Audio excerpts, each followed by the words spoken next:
Welcome back to my YouTube channel.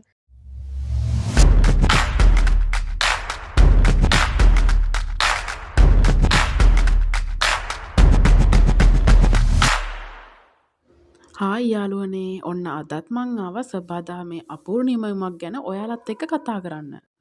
දැක්ක ගමන් ඔයාලට කියන්න පුළුවන් නේද අද අපි මොකක් ගැනද කතා කරන්න කියලා. අද අපි කතා කරන්නේ කෝමාරිකා ශාකය ගැන. ඉතින් මෙන්න මේ කෝමාරිකා ශාකය ඇමරිකාව, අප්‍රිකාව, ඉන්දියාව, පාකිස්තානය හා ශ්‍රී ලංකාව වගේ උෂ්ණ කලාපීය රටවල් වල තමයි වැඩිපුර හැදෙන්නේ. ඒ වගේම ෆස්ට් ඒඩ් ප්ලාන්ට් කියලා වෙන රටවල් වල මේ ශාකය හඳුන්වනවා. ඒ වගේම දේශීය ආයුර්වේද ශාස්ත්‍රයේදී කුමාරි, ගෘහ, තලාතුපත්‍ර, කන්‍යා යන නම් වලිනුත් මේ ගහ හඳුන්වනවා. ඇත්තටම මේ කෝමාරිකා ගහක් කිව්වට පඳුරක් විදිහට තමයි හැදෙන්නේ. ඔයාලට පේනවා ඇතිනේ. ඒ වගේම මේ කෝමාරිකා පඳුර සම්බන්ධයෙන් කතා කරද්දී වැඩියෙන්ම මේක වටිනාකම තියෙන්නේ ඖෂධීය පැත්තට. ඒ කියන්නේ ආයුර්වේද පැත්තට. ඔයාලා දන්නව නේද? මේ කෝමාරිකා ශාකයේ පත්‍ර ඇතුලේ දකින්න ලැබෙනවා යුෂ නැත්තම් දියරයක් වගේ දෙයක්. ඒත් නැත්නම් ජෙල් එකක් වගේ දෙයක්. මෙන්න මේ දියරය ගොඩාක් වටිනවා අපේ ආයුර්වේද පැත්තට. නැත්නම් මෙන්න මේ දියරේ නැත්තම් මේ යුෂය තමයි අඩංගු වෙන්නේ ඖෂධීය ගුණය. හරි අපි දැන් කතා කරමු කෝමාරිකාවල සෞඛ්‍ය ප්‍රතිලාභ මොනවද කියලා. නිරෝගිමත් ජීවිතයකට කෝමාරිකා කියන්නේ වටින දෙයක්.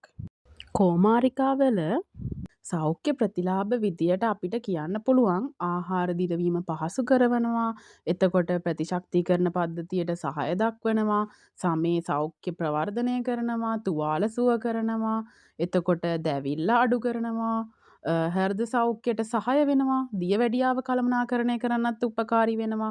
ඒ වගේම මුඛ සෞඛ්‍ය ප්‍රවර්ධනය කිරීමටත් උදව් වෙනවා මේ කෝමාරිකා ශාකය. එතකොට සන්ධි සහ මාංශ පේශි සෞඛ්‍යයටත් නිරෝගිමත් භාවයක ගන්න උපකාරී වෙනවා. එතකොට මේ කෝමාරිකා යුෂය පානයක් ලෙසත් අද වෙළඳ පොලේ දකින්න ලැබෙනවා අපිට. ඒ විතරක් නෙමෙයි කෝමාරිකා ශාකයේ සැඟවුණු රූපලාවන්‍ය රහසුත් ගොඩක් තියෙනවා.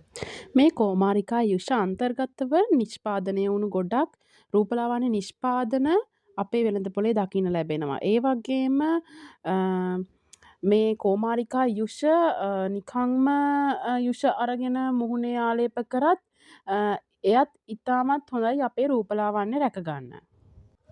ඔයාලට තේරෙනව නේද මේ කෝමාරිකා ශාකය කොච්චර වැදගත්ද වටිනවද කියලා.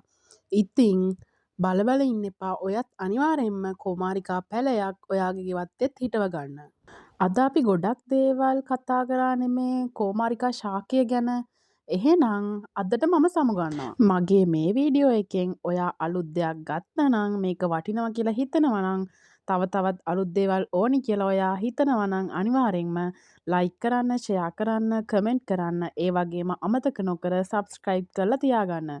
Thank you.